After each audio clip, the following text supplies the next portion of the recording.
Halo anak-anak, apa kabar? Sudah siapkah kalian untuk belajar kali ini? Kali ini kita berjumpa lagi dalam pelajaran Bahasa Indonesia, pelajaran kelima, untuk mempelajari, mengevaluasi, dan menyusun informasi berupa fakta dan opini dalam artikel. Anak-anak, tujuan pembelajaran kita kali ini agar siswa mampu mengevaluasi dan menyusun informasi berupa fakta dan opini dalam artikel. Nah anak-anak, sekarang saatnya kita memulai pelajaran kita. Kita akan masuk ke bagian A, mengevaluasi informasi dalam sebuah artikel. Pada pelajaran sebelumnya kita telah membahas berbagai macam teks. Tidak kalah pentingnya, kali ini pembahasan kita akan berlanjut dengan mempelajari tentang teks artikel. Nah anak-anak, apakah kalian masih ingat dengan teks editorial? Apakah yang menjadi dasar teks tersebut? Teks editorial dibuat berdasarkan data atau fakta, sama halnya dengan teks artikel.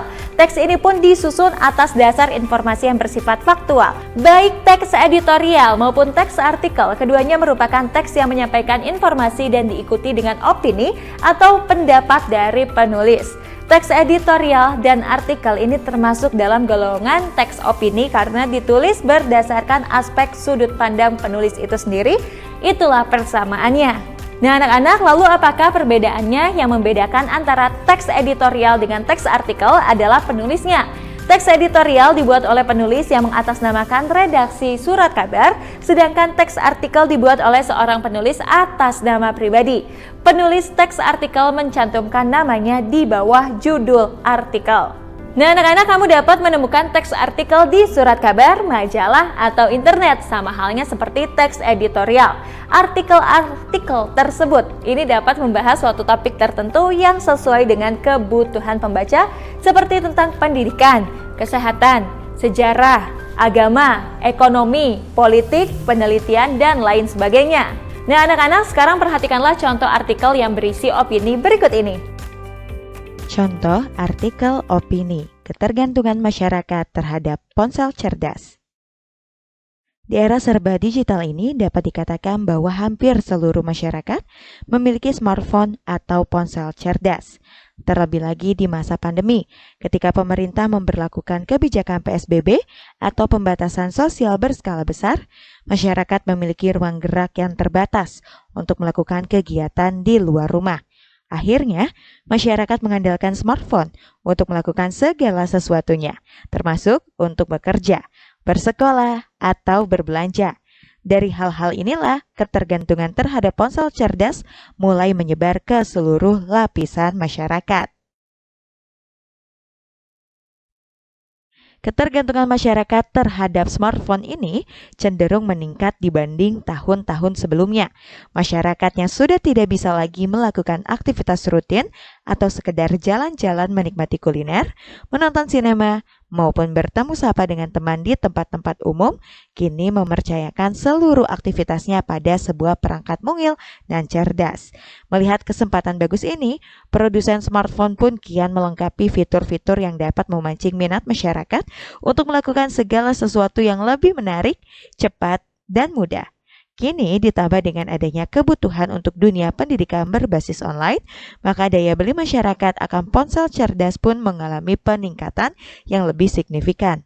Menurut data yang dirilis oleh Statistika, jumlah kepemilikan ponsel di Indonesia pada tahun 2021 mencapai 76% dari total penduduk. Selanjutnya pada tahun 2022 diperkirakan akan mencapai 80,4% dan menjadi 83,6% di tahun 2023. Tingginya permintaan yang berujung pada kepemilikan ponsel cerdas disebabkan oleh banyaknya kelebihan yang ditawarkan oleh aplikasi-aplikasi dalam perangkat tersebut. Di luar fungsi utamanya sebagai media komunikasi jarak jauh, masih banyak lagi kegunaan smartphone bagi kehidupan sehari-hari.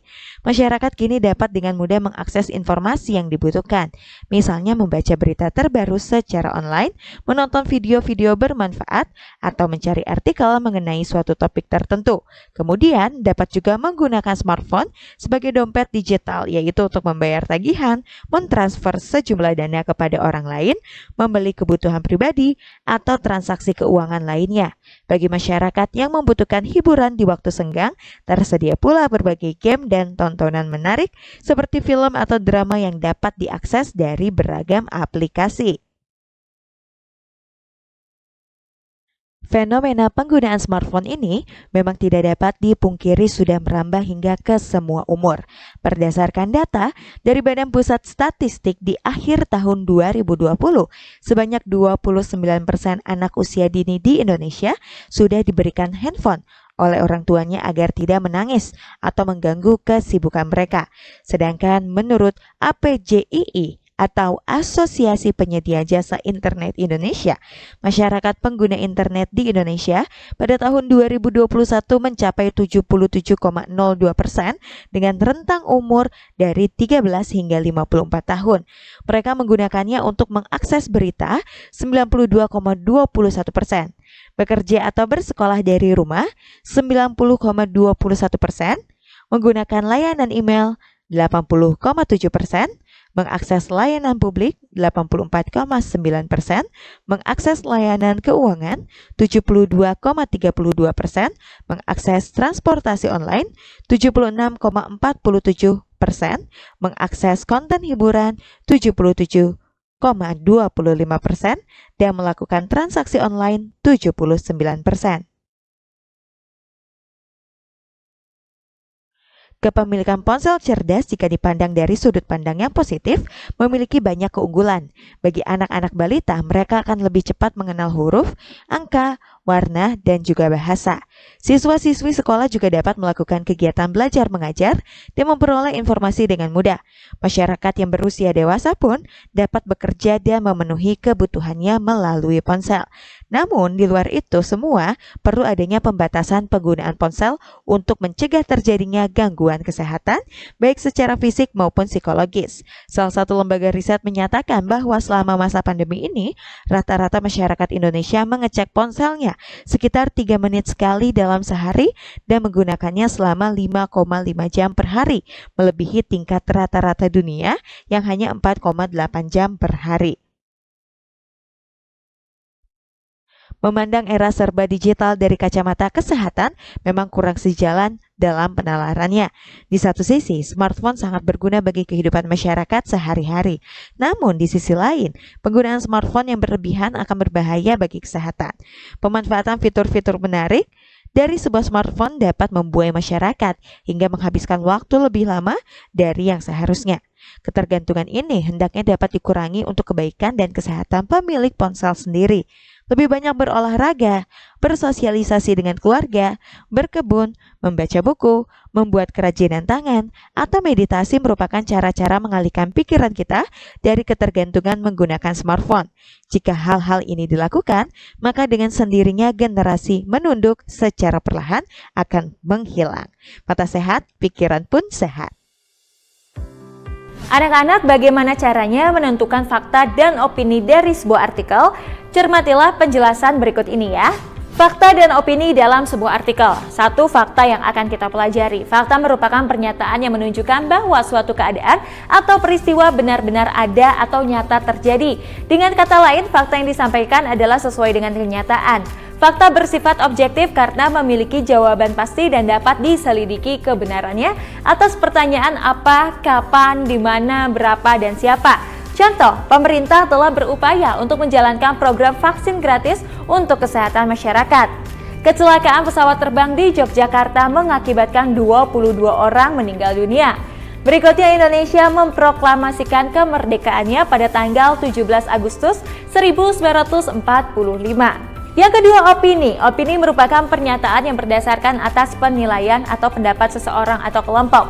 Pada dasarnya, pernyataan tersebut memiliki sifat relatif karena tidak mutlak sama berlaku untuk setiap orang. Bisa saja berbeda dengan alasan yang beragam. Opini bersifat subjektif karena mengacu pada pandangan atau perasaan atau selera dari masing-masing orang. Opini dapat juga berupa sebuah prediksi karena hasilnya bisa diduga atau diperkirakan. Hal-hal ini tentunya berkaitan dengan kata mengapa atau bagaimana. Anak-anak, berikut adalah contohnya. Pemerintah berupaya keras untuk menjalankan program vaksin gratis dengan proses yang mudah bagi masyarakat. Yang digarisbawahi adalah berupaya keras dan yang mudah. Dan berikutnya, kondisi para korban kecelakaan lalu lintas sangat mengenaskan. Yang digarisbawahi adalah sangat mengenaskan. Dan berikutnya, mengapa masyarakat masih enggan untuk memperoleh vaksin gratis dari pemerintah? Yang digarisbawahi adalah mengapa.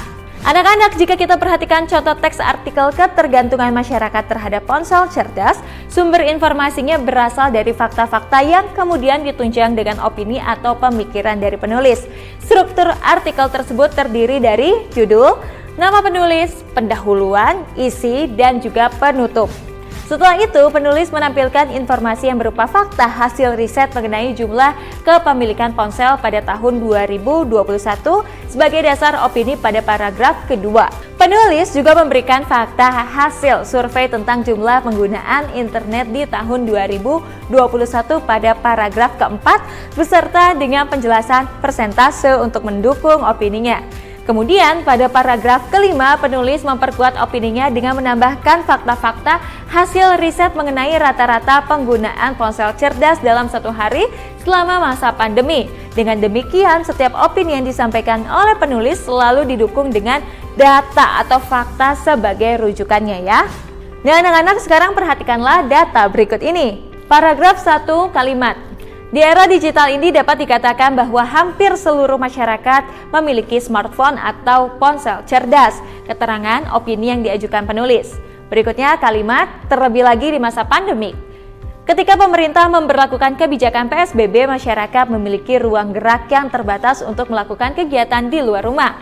Keterangan, data kebijakan pemerintah. Berikutnya, akhirnya masyarakat mengandalkan smartphone untuk melakukan segala sesuatunya termasuk bekerja, bersekolah, atau berbelanja. Keterangan opini yang diajukan penulis yaitu masalah. Dan berikutnya, dari hal-hal inilah ketergantungan terhadap ponsel cerdas mulai menyebar ke seluruh lapisan masyarakat. Keterangan opini yang diajukan penulis. Pada paragraf 2, kalimat ketergantungan masyarakat terhadap smartphone ini cenderung meningkat dibanding tahun-tahun sebelumnya. Keterangan opini yang diajukan penulis. Kalimat berikutnya, masyarakat yang sudah tidak bisa lagi melakukan aktivitas rutin atau sekedar jalan-jalan menikmati kuliner, menonton sinema, maupun bertemu sapa dengan teman di tempat-tempat umum, kini mempercayakan seluruh aktivitasnya pada sebuah perangkat mungil dan cerdas. Keterangan opini yang diajukan penulis. Kalimat berikutnya, melihat kesempatan bagus ini, produsen smartphone pun giat melengkapi fitur-fitur yang dapat memancing minat masyarakat untuk melakukan segala sesuatu dengan lebih menarik, cepat, dan juga mudah. Keterangan opini yang diajukan penulis. Kalimat kini ditambah dengan adanya kebutuhan untuk dunia pendidikan berbasis online, maka daya beli masyarakat akan ponsel cerdas pun mengalami peningkatan yang lebih signifikan. Keterangan data kebijakan pemerintah. Berikutnya kalimat, menurut data yang dirilis oleh Statistika, jumlah kepemilikan ponsel di Indonesia pada tahun 2021 mencapai 76% dari total penduduk. Keterangan data hasil riset para ahli. Dan kalimat berikutnya di paragraf kedua, selanjutnya pada tahun 2022 diperkirakan akan mencapai 80,4% dan menjadi 83,6% di tahun 2023. Keterangan data hasil riset para ahli. Paragraf 3 dan seterusnya. Nah anak-anak, itu dia pelajaran kita yang kelima untuk mempelajari, mengevaluasi, dan menyusun informasi berupa fakta dan opini dalam artikel. Sekarang jangan lupa untuk kerjakan latihan yang terdapat dalam buku kegiatanmu. Semangat terus untuk belajar!